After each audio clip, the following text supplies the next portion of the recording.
Hello. This is Moonlit. Let's begin.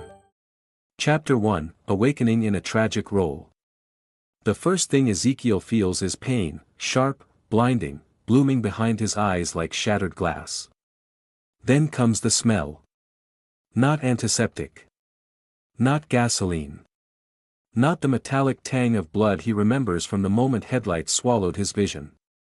Instead, there is incense, heavy, spiced, cloying. The scent of burning resin and old stone. I'm alive. Ezekiel tries to breathe, and the air fills his lungs too easily. No tubes. No burning ache in his chest. His fingers twitch against silk instead of hospital sheets. Silk. His eyes fly open. A vaulted ceiling arches above him, carved with gilded constellations and unfamiliar sigils. Chandeliers of crystal glow softly, their light warm and wrong. Tall windows draped in deep crimson curtains loom at the far end of the room, rain streaking down glass panes like thin, silver veins. For a heartbeat, his mind goes blissfully blank. Then panic crashes in. This isn't a hospital.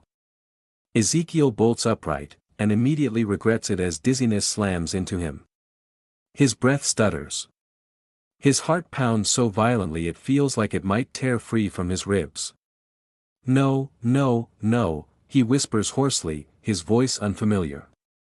Lower. Smoother. Not quite his. He looks down. His hands are pale, slender, uncalloused. A signet ring gleams on his finger, etched with a crest he recognizes far too quickly. His stomach drops. That's not possible, he murmurs. But it is. Because he knows this room. He has seen it described in obsessive detail, marble floors cold beneath bare feet, velvet furniture imported from the southern provinces, tapestries depicting Arcadia's founding myth. He read it late at night on his phone, half distracted, thinking it was just another angsty fantasy novel to pass the time. The Crown of Thorns. A story he never finished because the ending made him angry. Because the villain died. Because the villain's lover died with him. Ezekiel swallows hard. No, he says again, louder now, as if the room itself might argue with him. This is a dream. I'm in a coma. This is just, my brain misfiring. He swings his legs off the bed. The floor is cold. Solid. Too real. A sharp knock echoes through the chamber. Ezekiel freezes. The door opens, and a young attendant steps inside, bowing low. My lord Ezekiel, the boy says respectfully. His grace requests your presence. Those 3 words land like a death sentence. My lord Ezekiel. Not me. Him. Ezekiel Colton. The destined lover. The man who follows the villain to the scaffold without resistance, without rebellion, without changing a single thing. It was even weird that he shared the name with the book's character, but that's not the priority now. The boy straightens, glancing up with concern. Are you unwell? You collapsed earlier. His grace was displeased. Displeased. Ezekiel's chest tightens. Mitchell Deveraux. The name coils through his mind like a curse. Tall. Ruthless. Brilliant. The crown's most feared hound. The man who would attempt a coup and fail. The man who would be dragged through the capital in chains and executed at dawn. The man Ezekiel is supposed to love. Ezekiel's throat feels dry. He forces the word out. I'll come. The attendant hesitates. At once, then. When the door closes behind him, Ezekiel presses a trembling hand to his chest. I died. He remembers the screech of brakes. The sickening weightlessness. The thought, absurd and mundane, that he hadn't replied to his last work email. Then darkness. And now this. If this is punishment, he whispers to the empty room, it's a cruel one. He stumbles toward a mirror mounted in a gilded frame. The man staring back at him is beautiful in a way that hurts. Dark hair falling loosely over sharp eyes. Features too refined for a commoner, too soft for a soldier. A faint bruise shadows one cheekbone, fresh, recent. Mitchell did that, his mind supplies unbidden. In the novel, Ezekiel Colton was never described in much detail. He existed only in relation to Mitchell, appearing at his side, vanishing into his shadow. A possession. A weakness. A liability. Executed quietly. Barely mourned. Ezekiel grips the edge of the mirror until his knuckles whiten. So this is how it starts, he murmurs.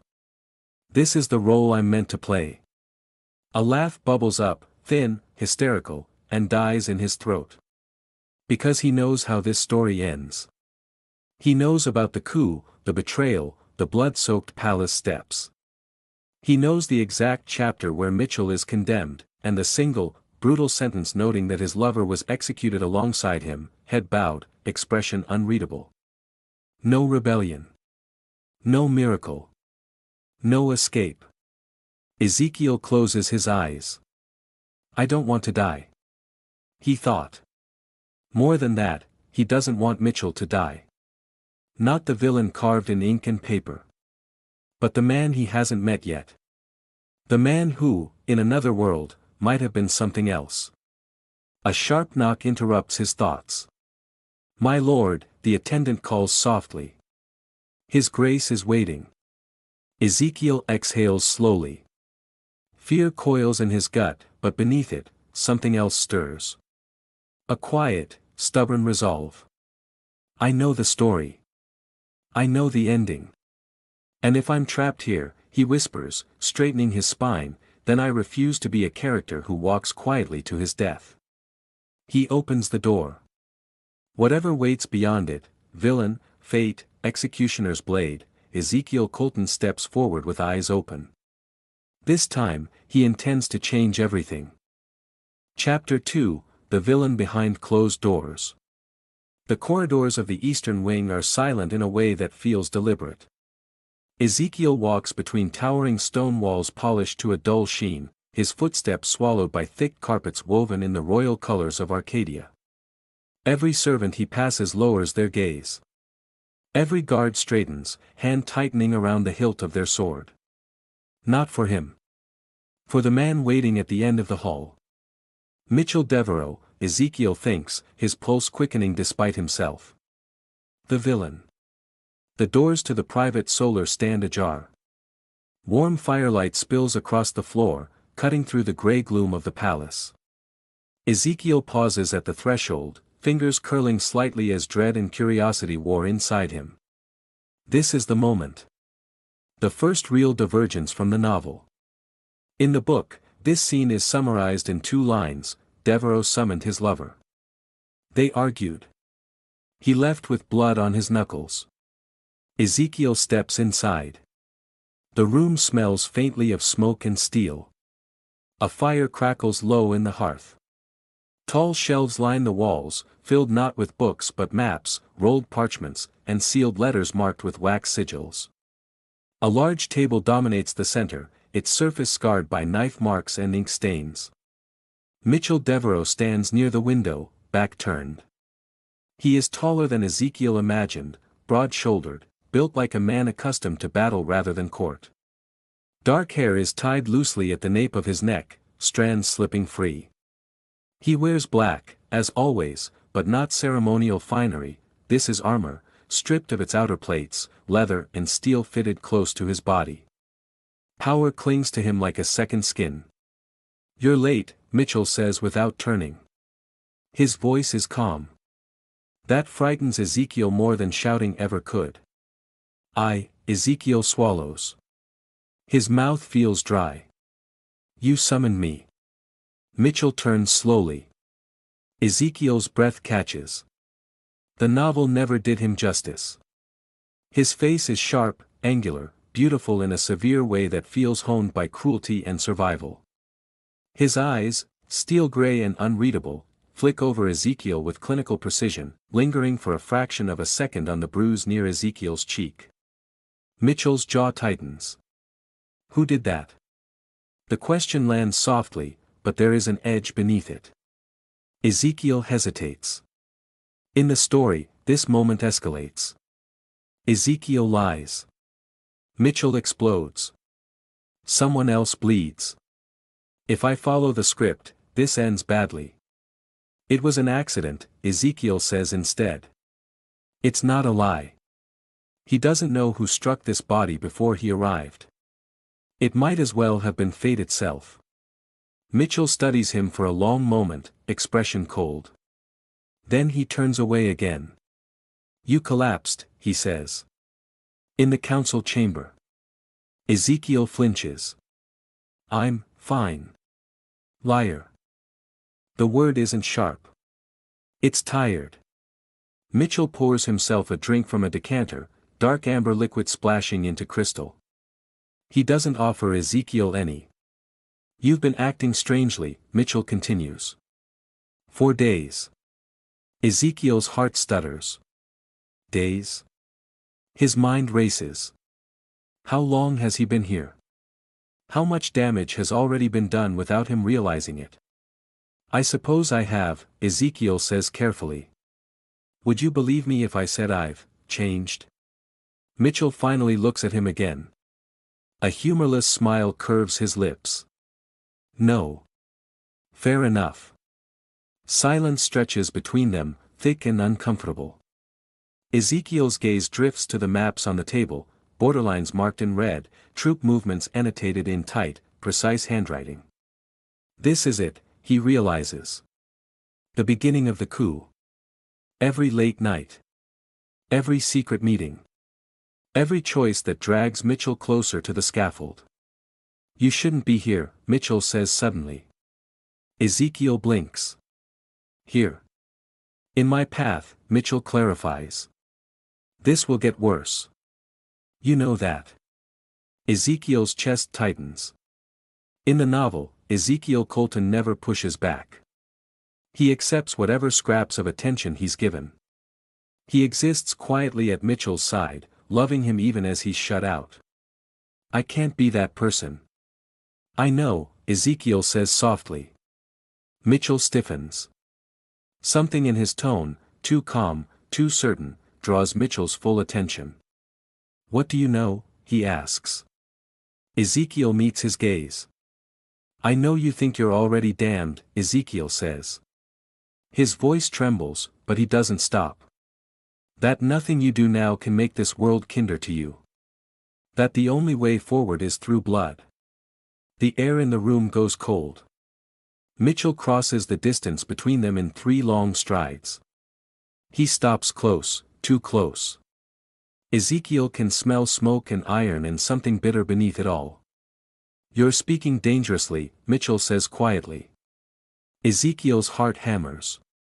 Fear screams at him to back down. But another thought rises stronger. If I don't speak now, I never will. I'm speaking honestly, Ezekiel says. For once. Mitchell searches his face, as if trying to pry him open, to find the lie hidden beneath the skin. Who are you? Mitchell asks. The question hits harder than any blow. Ezekiel almost laughs. If I told you the truth, you'd kill me, or worse, pity me. I'm the man who cares about you, Ezekiel says instead. Not the version of me you think you own. Something flickers in Mitchell's eyes. Anger. Surprise. Hunger. And something far more dangerous. Mitchell reaches out, fingers brushing Ezekiel's jaw, gentle, almost reverent, before his grip tightens just enough to remind Ezekiel who holds power here. You belong to me, Mitchell says. The words should terrify him. They do. But Ezekiel hears something beneath them, a fracture, a plea disguised as command. No, Ezekiel replies, breath shaking. I choose you. Mitchell stills. For a moment, the world seems to hold its breath. Then Mitchell releases him abruptly, turning away as if burned. Leave, he snaps. Before you say something you can't take back. Ezekiel doesn't move. If you're walking toward destruction, Ezekiel says quietly, then let me walk with you. But don't shut me out. Mitchell laughs, short, bitter. You don't know what you're asking for. I do, Ezekiel thinks. I've read it. Aloud, he says, then teach me. Another long silence. Finally, Mitchell exhales, rubbing a hand over his face like a man far older than he looks. Get out, he repeats. For now. Ezekiel bows, not in submission, but acknowledgement, and turns toward the door. As he reaches it, Mitchell speaks again. If you lie to me, he says, voice low, I will break you. Ezekiel pauses. He glances back, meeting Mitchell's gaze with steady resolve. Then don't give me a reason to, he replies. The door closes behind him. Only then does Ezekiel allow his legs to shake. His heart pounds painfully in his chest, but beneath the fear, something fragile and dangerous blooms. He's not heartless. He's just alone. And for the first time since waking in this cursed story, Ezekiel dares to hope that the villain can still be saved. Chapter 3, Cracks in the Crown. Ezekiel learns quickly that the palace does not sleep, it merely pretends to. At night, the corridors hum with secrets. Doors open and close without announcement. Whispers slither beneath silk and stone. Men who smile in daylight sharpen knives in shadow. And Mitchell Deveraux stands at the center of it all. Ezekiel watches him from the edges at first, careful not to overstep. Council meetings that stretch past midnight. Messengers arriving breathless and pale. Maps revised again and again, red lines creeping ever closer to the heart of the capital. This is how it began, Ezekiel thinks. Not with violence. With exhaustion. He sits alone in a small antechamber one evening, candle burning low, listening to raised voices bleed through thick oak doors. You expect loyalty while bleeding the provinces dry, a man snaps. I expect obedience, Mitchell replies coldly. You are no king. A pause. Not yet. Ezekiel's stomach twists. In the novel, this moment is framed as arrogance. Proof that Mitchell always wanted the throne. Standing here now, Ezekiel hears something else beneath the words. Desperation. The door opens abruptly. A councilman storms out, face flushed with anger, brushing past Ezekiel without a glance. Moments later, Mitchell follows. His expression is carved from stone. Leave us, Mitchell says to the guards without slowing. They obey instantly. When they are alone, Mitchell finally exhales, shoulders sagging just a fraction. He rubs at his temple, fingers lingering as if warding off a headache. Ezekiel hesitates only a second before stepping closer. You skipped dinner. Mitchell scoffs. I'm not a child. No, Ezekiel says quietly. You're worse. You forget you're human. Mitchell stops walking. Slowly, he turns. You're bolder than you were, he observes. Ezekiel meets his gaze. You're more tired. Something in Mitchell's eyes softens, just briefly, before hardening again. Don't concern yourself with things beyond you, Mitchell says. Ezekiel doesn't retreat. I see the ledgers, he says. The provinces are starving. Taxes doubled in the east. Grain shipments seized for the crown. Mitchell's jaw tightens. And what would you have me do? Beg mercy from a king who executes dissenters and calls it justice? The bitterness in his voice sends a chill through Ezekiel. This wasn't in the novel. Not like this. In the story, the king is distant, corrupt in an abstract way. Here, Ezekiel sees the aftermath, empty streets beyond palace walls, children begging at gates, soldiers paid in promises instead of coin. No wonder he broke, Ezekiel thinks. No wonder he burned it all down. You're not wrong, Ezekiel says carefully. About the crown. Mitchell's eyes narrow. Careful. But you're not right either, Ezekiel continues. You think overthrowing it will save them. You think blood is the only language power understands. Mitchell steps closer, looming. History agrees with me. History is written by survivors, Ezekiel replies. Not the dead. Silence crashes between them. Mitchell studies him, really looks at him this time, as if trying to reconcile the man before him with the obedient shadow he expects. Why do you care? Mitchell asks quietly. You benefit from my rise. From my protection. Ezekiel swallows. Because I know how you die. Because he's seen Mitchell kneel in chains, bloodied and defiant, still refusing to beg. Because he knows Ezekiel Colton dies beside him, nameless and forgotten. Because you're not the monster they paint you as, Ezekiel says instead. And if you keep walking this path, you'll become one anyway. Mitchell laughs softly, without humor. That's the price. Ezekiel feels something crack inside his chest. He's already resigned himself to it. That night, Ezekiel finds him again, alone in the solar, staring at a map lit by moonlight. Come here, Mitchell says without looking up. Ezekiel obeys. Mitchell reaches out, fingers catching the fabric of Ezekiel's sleeve, grounding himself. He doesn't pull him closer, just holds on. Do you know what the crown did to my family? Mitchell asks suddenly. Ezekiel's breath stills. No. They called my father a traitor, Mitchell says. Executed him publicly. My mother died 2 winters later. They said it was illness. His grip tightens. I was 17. Ezekiel's throat burns.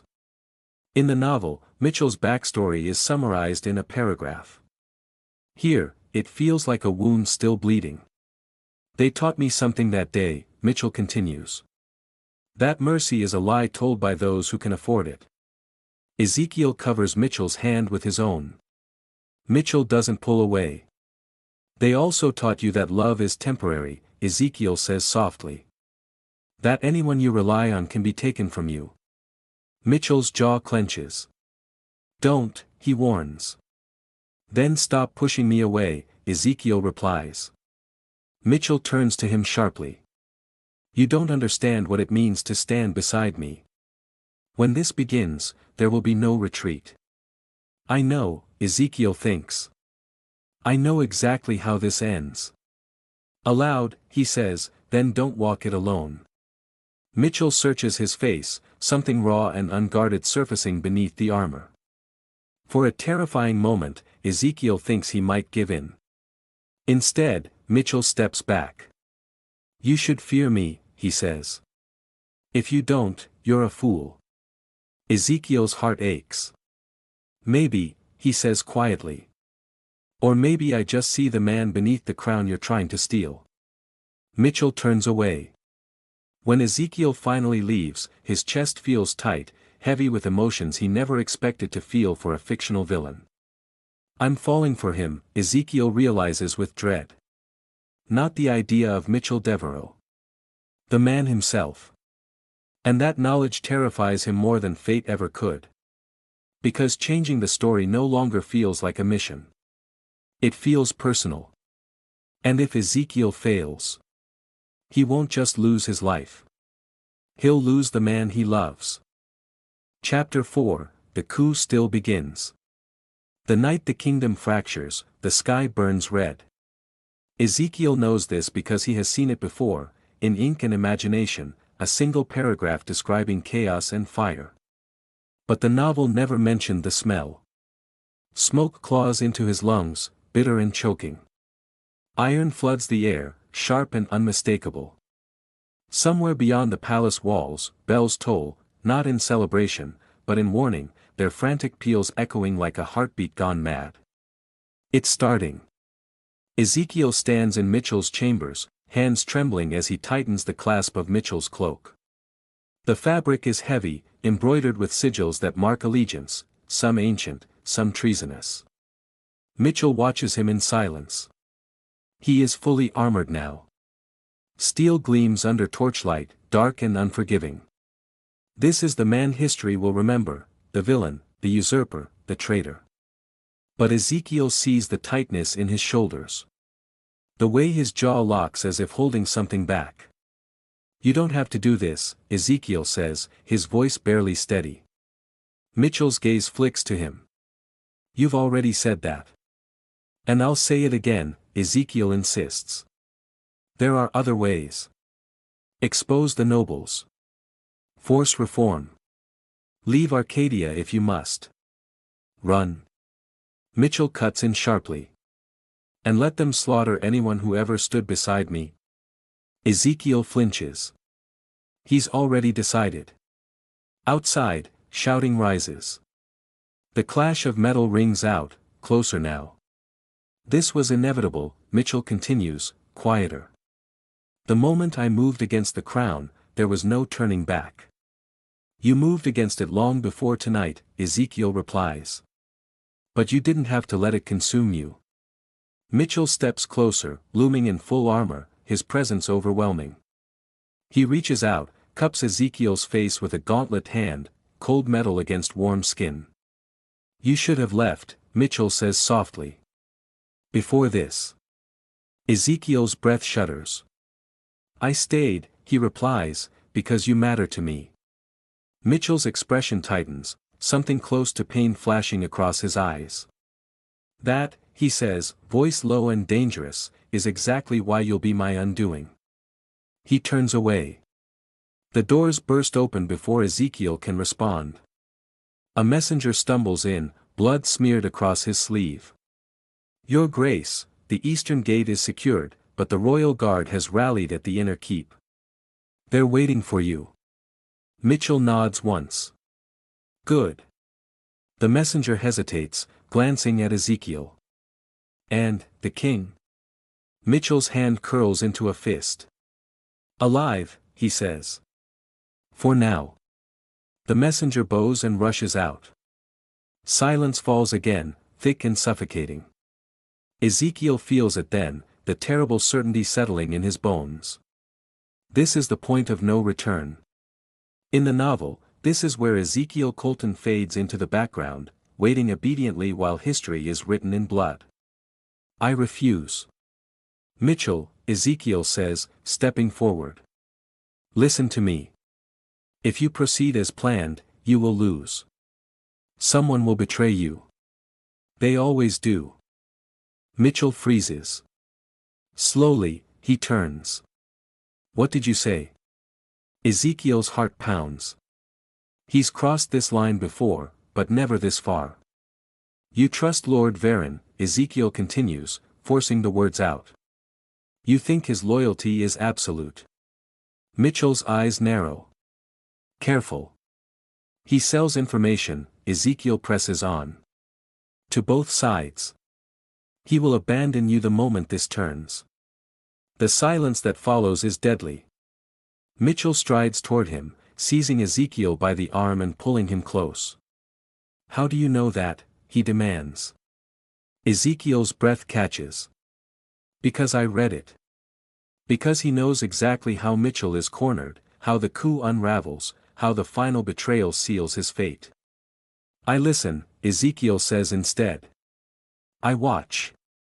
Unlike you, I don't underestimate the men smiling at your back. Mitchell searches his face, suspicion warring with something like reluctant trust. You should fear what you're implying, Mitchell murmurs. That I'm surrounded by enemies. You are, Ezekiel replies softly.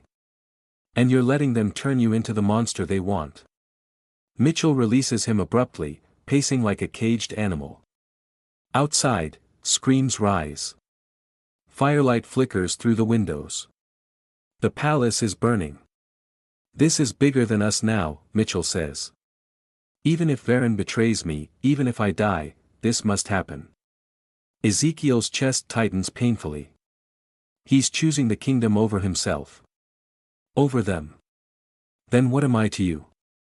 Ezekiel asks, the question slipping out before he can stop it. Mitchell halts. He turns slowly, eyes dark. You are my weakness, he says. And my greatest mistake. The words cut deeper than any blade. Ezekiel laughs softly, a hollow sound. Then why do you keep me? Mitchell steps close again, hands gripping Ezekiel's shoulders hard enough to bruise. Because when I look at you, he says, voice breaking despite himself, I remember what I was before they took everything from me. Ezekiel's vision blurs. This is it. The confession that never happens in the novel. The truth that changes nothing, and everything. I don't want to lose you, Ezekiel whispers. Mitchell closes his eyes for a brief, stolen moment. Then he lets go. If you stay, Mitchell says, turning toward the door, you accept whatever fate comes with me. Ezekiel doesn't hesitate. I already have. Mitchell pauses. For just a heartbeat, Ezekiel thinks he might turn back. But the villain straightens his shoulders, armor clinking softly, and steps into the fire-lit corridor. The coup surges forward.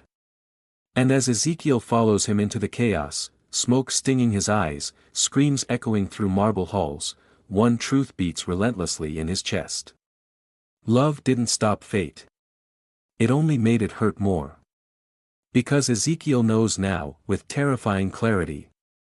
The story is no longer something he can rewrite from the outside. He is trapped inside it. And the ending is racing toward them, blade first. Chapter 5, Execution Day approaches. The cell is colder than Ezekiel imagined. Stone leaches warmth from bone, from breath, from hope. Dampness clings to the air, heavy with rust and rot, and somewhere in the dark a steady drip echoes, water, he thinks, or time bleeding away 1 second at a time. Ezekiel sits on the floor with his back against the wall, knees pulled to his chest. Chains bite into his wrists. Across the narrow cell, Mitchell kneels, head bowed, iron shackles locked around his ankles and wrists, binding him in a posture that feels deliberate, humiliating. The armor is gone. The black coat torn and stained. Blood crusts at his temple where someone struck him after capture. This is wrong, Ezekiel thinks wildly. He shouldn't look like this. He shouldn't be here. But this is exactly how it happens. The novel returns to him in fragments, cruel and precise. The traitor Deveraux was paraded through the capital at dawn. His lover followed, silent and pale. Neither begged. Neither was spared. Ezekiel squeezes his eyes shut. I tried. Footsteps echo down the corridor. Ezekiel stiffens, heart leaping into his throat, but the sound passes them by. Somewhere farther down, a prisoner screams. Mitchell lifts his head slowly. Are you cold? He asks. The question is so ordinary that it almost breaks Ezekiel. I'm fine, Ezekiel lies. Mitchell studies him through the dim torchlight filtering in through the bars. His gaze lingers on Ezekiel's chained wrists, his torn sleeve. I told you to leave, Mitchell says quietly. Ezekiel laughs weakly. You also told me I belonged to you. I thought I'd honor that. Mitchell's jaw tightens. I never meant for you to follow me here. But you knew I would. Mitchell doesn't deny it. Silence stretches between them, thick with unspoken regret. I failed, Mitchell says at last. The words land heavier than any accusation. Ezekiel shakes his head. No. You were betrayed. I was foolish, Mitchell corrects. I trusted men who feared the crown more than they hated it. Varen, Ezekiel thinks bitterly. He remembers the moment, the one line in the novel where Varen's betrayal is revealed as an afterthought, a footnote to Mitchell's downfall. Here, it feels like a knife twisting slowly. They'll execute us at dawn, Mitchell continues, voice steady in a way that terrifies Ezekiel. Publicly. Ezekiel's breath stutters. Say something. Do something. I'm sorry, Ezekiel whispers instead. Mitchell looks up sharply. For what? For believing I could change this. Mitchell's expression softens, not with pity, but with something achingly tender. You already did, he says. Ezekiel swallows hard. In another world, Mitchell continues, I would have won. Or walked away. Or burned Arcadia to the ground. In another world, Ezekiel thinks, you might have lived. Mitchell shifts closer, chains clinking softly. He reaches out as far as he can until his fingers brush Ezekiel's. The contact sends a jolt through Ezekiel's chest. I don't regret it, Mitchell says. Loving you. Ezekiel's vision blurs. Don't say that, he whispers. Not like this. Why? Mitchell asks gently. Because it hurts. Yes, Ezekiel chokes. Because it ends. Mitchell's thumb brushes over Ezekiel's knuckles, a ghost of a touch. Everything ends, he says. But you. He hesitates. Ezekiel's heart hammers. But you made me want something beyond survival, Mitchell finishes. That alone was worth it.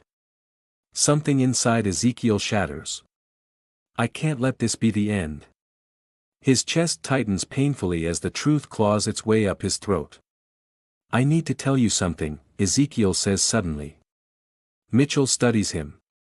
This isn't a good time for confessions. It's the only time, Ezekiel insists. He draws a shaky breath.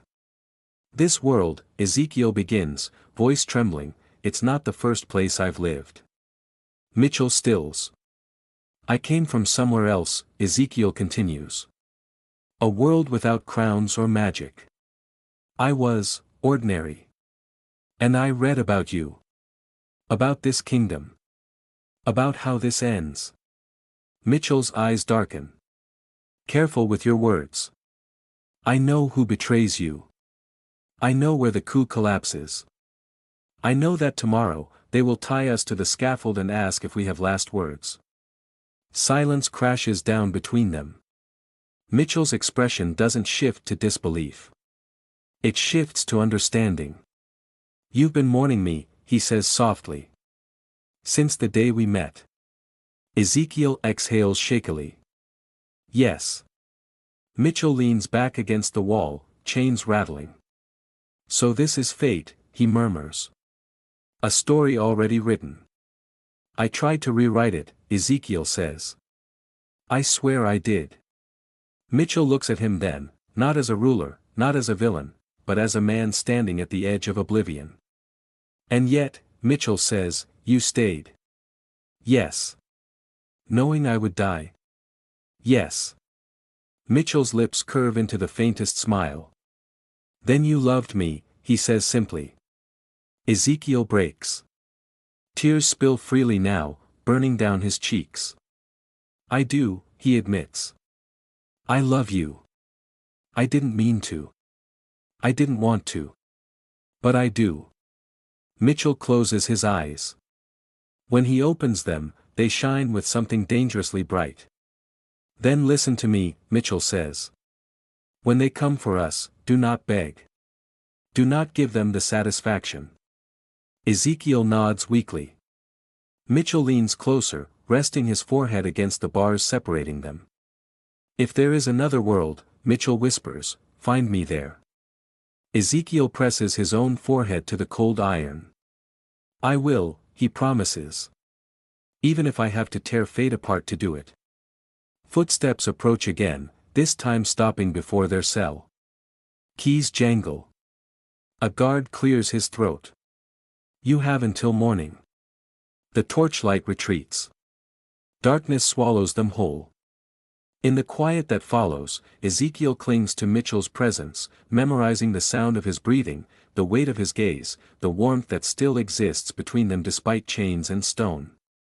This is the darkest point of the story, Ezekiel thinks numbly. The place where hope is supposed to die. But as Mitchell's fingers tighten around his through the bars, firm, real, alive, Ezekiel makes a vow he does not speak aloud. If fate demands your death, then I will defy fate itself. Because love, once chosen, is not so easily executed. Chapter 6, A Love That Defies the Script. Dawn does not come gently. It arrives like a sentence being carried out.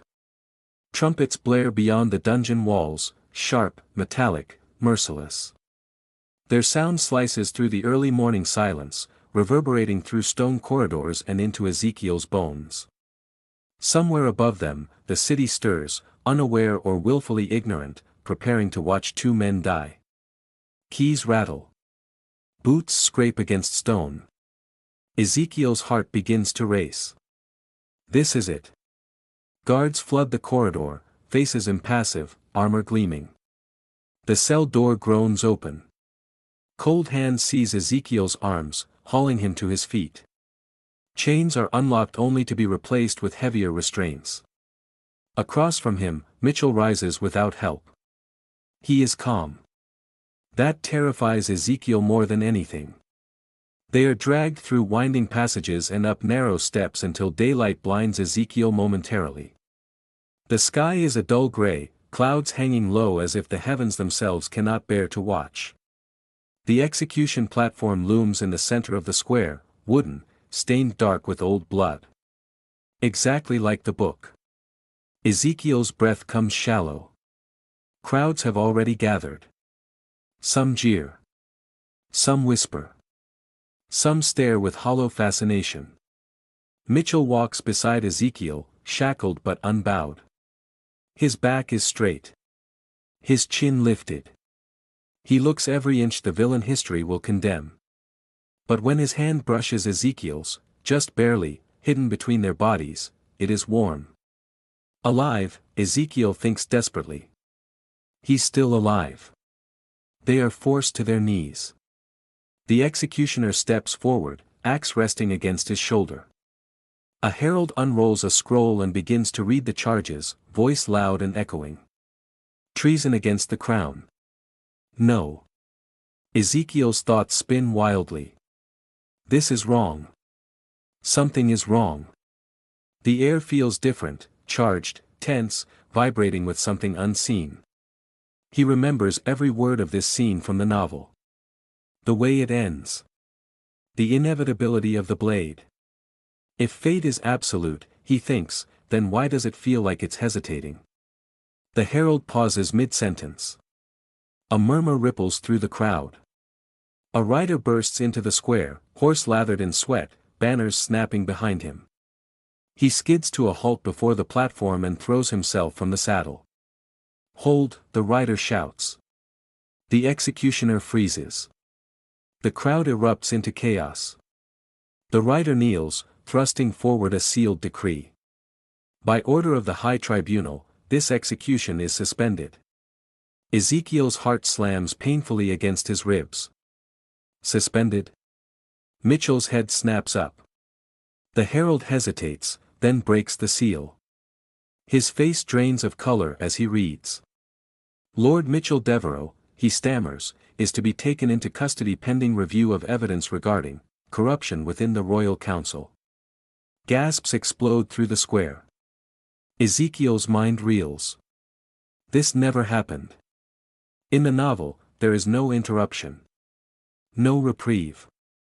No second chance. Mitchell slowly turns his head, eyes locking with Ezekiel's. For the first time since his arrest, his composure cracks. Did you? Mitchell begins. Ezekiel shakes his head, just as stunned. I don't know. But somewhere deep inside, he does. Small changes. Quiet words. A warning here. A conversation there. Seeds planted in the minds of men who once would have remained silent. Fate, it seems, has seams. They are pulled from the platform and rushed away before the crowd can fully process what has happened. The cell they are placed in afterward is different, cleaner, guarded not by brutes but by soldiers who avert their eyes respectfully. Hours pass. Then night falls. A single lamp burns low in the chamber they now share, alone. The door closes. For a long moment, neither of them speaks. Then Mitchell laughs. It is soft, incredulous, almost broken. We're alive, he says. Ezekiel's knees give out. He sinks onto the bed, hands shaking violently. I thought, his voice breaks. I thought that was it. Mitchell crosses the room in 2 strides and drops to his knees in front of him, gripping Ezekiel's face between his hands. You looked at death, Mitchell says hoarsely. And you didn't look away. Ezekiel lets out a shaky laugh that turns into a sob. I was so afraid. Mitchell presses his forehead against Ezekiel's. So was I. The confession is quiet, but monumental. They sit like that for a long time, breathing each other in, grounding themselves in the simple miracle of shared existence. Later, when the night grows deeper and the world beyond the walls fades into distant irrelevance, Ezekiel speaks again. If this ends, he says softly, if I disappear. Mitchell stiffens. Don't. I need you to listen, Ezekiel insists. I don't know how long I'm meant to stay here. I don't know if saving you means I lose this world. Mitchell's grip tightens. Then I'll go with you, he says without hesitation. Ezekiel smiles sadly. It doesn't work that way. They lie down together fully clothed, side by side, fingers entwined. No urgency. No desperation. Just closeness. Mitchell turns his head, studying Ezekiel's face as if committing it to memory. You changed my fate, he says quietly. Ezekiel exhales. I chose you. Mitchell leans in, pressing a slow, reverent kiss to Ezekiel's lips, not hungry, not claiming. Just there. For the first time, the world does not feel like it's ending. And when sleep finally claims Ezekiel, it comes gently. Darkness folds around him like a familiar tide. The last thing he feels is warmth. The last thing he hears is Mitchell's voice, low and steady. Find me. Ezekiel wakes to the steady beep of a heart monitor. White light. Antiseptic air. A hospital room. His chest tightens painfully. It wasn't a dream. Because somewhere, somehow, he knows. Fate followed him. And it isn't finished yet. Chapter 7, Awakening, and Reunion. Ezekiel wakes to the sound of rain. Not the distant roll of thunder over Arcadia's spires, not the echo of bells or the clamor of steel, but the soft, steady patter of droplets against glass. For a moment, confusion clouds his mind. The ceiling above him is white. Smooth. Featureless. Fluorescent lights hum faintly, not candlelight or chandeliers. The air smells clean, sharp with antiseptic. A hospital. The realization hits like a second impact. His chest rises and falls too easily. There is no weight of chains, no ache from cold stone floors. When he moves his fingers, there is no iron biting into his wrists, only the plastic tug of an 4-line taped to his skin. I'm alive, he whispers. The words feel fragile, as if speaking them too loudly might shatter something. Memory rushes back in fragments. Steel-gray eyes. Blood-stained dawn. A kiss given like a promise. A voice in the dark telling him to find me. Ezekiel squeezes his eyes shut. Mitchell. Grief blooms sharp and sudden in his chest. So it ended after all. He presses a hand over his heart, half expecting the ache to swallow him whole. Tears sting behind his eyelids, hot and unrestrained. I saved you, he murmurs. I hope I did. The door opens with a soft click. Mr. Colton. Ezekiel startles, looking up. A nurse steps inside, clipboard tucked under her arm, smiling gently. You're awake. That's a relief. How long? Ezekiel croaks. 3 weeks, she replies. You were in a coma after a car accident. The doctors were monitoring for neurological response. 3 weeks. Not years. Not lifetimes. It feels wrong somehow, that an entire world could fit into less than a month. I'll get the doctor, the nurse adds. He's been checking on you personally. Doctor. Ezekiel's chest tightens. He stares at the window as rain streaks down the glass, blurring the city beyond into watercolor smears of gray and silver. Don't hope, he tells himself fiercely. Don't be cruel to yourself. Stories end. Worlds close. Love doesn't always follow.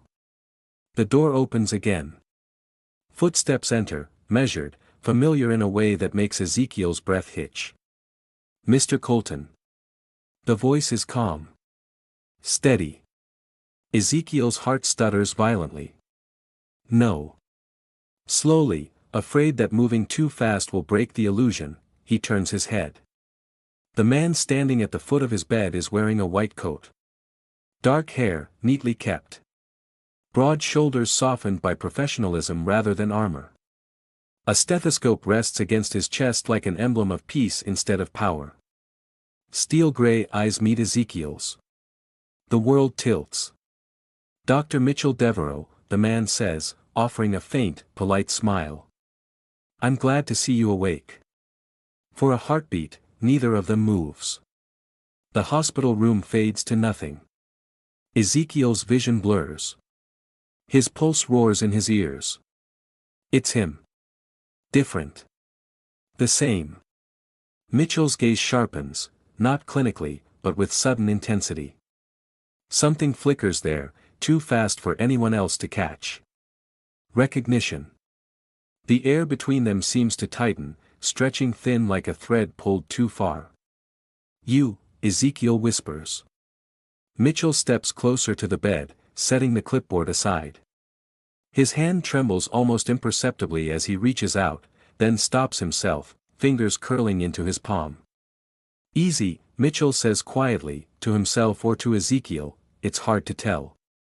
You've been through a lot. Ezekiel laughs softly, a broken sound. You could say that. Mitchell's lips twitch. A private expression. A memory. The nurse clears her throat awkwardly. I'll give you a moment. She leaves. The door clicks shut. Silence settles, thick, electric. Mitchell exhales slowly. I wasn't sure, he says. When you woke up. If you'd remember. Ezekiel's breath catches. You remember, he says, wonder threading through his voice. Mitchell nods once. Not everything at first, he admits. Just fragments. Dreams. A kingdom that never existed. A man who looked at me like I was worth saving. His gaze softens. And then I saw your name on the chart. Ezekiel presses his trembling hands into the sheets. I thought I lost you. Mitchell steps closer, lowering his voice. I thought you were my punishment. Ezekiel huffs a shaky laugh. Figures. Mitchell reaches out this time, fingers brushing Ezekiel's wrist where the 4-line disappears beneath tape. The touch is warm. Real. I don't know what force binds us, Mitchell says quietly. Fate. Coincidence. Something cruel or kind. Ezekiel swallows hard. Do you believe in second chances? Mitchell's lips curve into the faintest smile, one Ezekiel recognizes intimately. I used to think they were lies, Mitchell says. Now. I think they're choices. Emotion swells in Ezekiel's chest, too big, too sudden. I don't know what comes next, he admits. I don't know if we were meant to meet again. Mitchell squeezes his wrist gently. We're here. That's enough to start. Rain taps against the window, steady and patient. Outside, the city moves on, unaware that somewhere inside a quiet hospital room, 2 lives have collided twice across worlds. Ezekiel leans back against his pillow, exhaustion finally catching up with him. But this time, when he closes his eyes, it isn't to escape. Mitchell pulls a chair closer, sitting at his bedside like he has nowhere else to be. Rest, Mitchell murmurs. I'll be here. Ezekiel smiles, soft, real. For the first time, fate feels less like a sentence. And more like an invitation.